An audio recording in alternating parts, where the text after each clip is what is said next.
ঝিনাইদহে বৃষ্টির জন্য প্রার্থনা করে বিশেষ নামাজ সালাতুল ইস্তিসকা নামাজ অনুষ্ঠিত হয়েছে। জেলা ইমাম পরিষদের উদ্যোগে বুধবার সকাল ৮টায় শহরের ওয়াজির আলীর কেন্দ্রীয় ঈদগাহ মাঠে নামাজের আয়োজন করা হয়।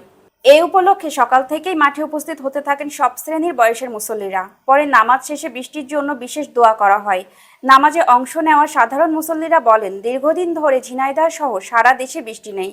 তীব্র তাপদাহে জনজীবন অতিষ্ঠ হয়ে পড়েছে। আল্লাহ যেন বৃষ্টির মাধ্যমে এই অবস্থা থেকে সবাইকে পরিত্রাণ করুন, এটাই প্রার্থনা। ঝিনাইদহ ইমাম পরিষদের সভাপতি সাইদুর রহমান বলেন, যখন দীর্ঘদিন বৃষ্টি হতো না তখন নবী করিম সাল্লাল্লাহু আলাইহি সাল্লাম সাহাবাদের নিয়ে যে বিশেষ সালাত আদায় করতেন তাকে সালাতুল ইস্তিসকা বলে। ইস্তিসকা মানে বৃষ্টির প্রার্থনা করে আল্লাহর কাছে দোয়া করা।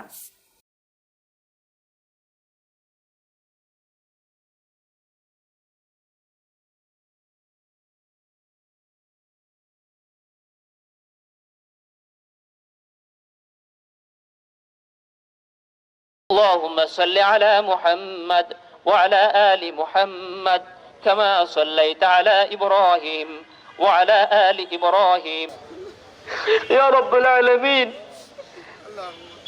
আমাদেরকে মাফ করে দাও আল্লাহ।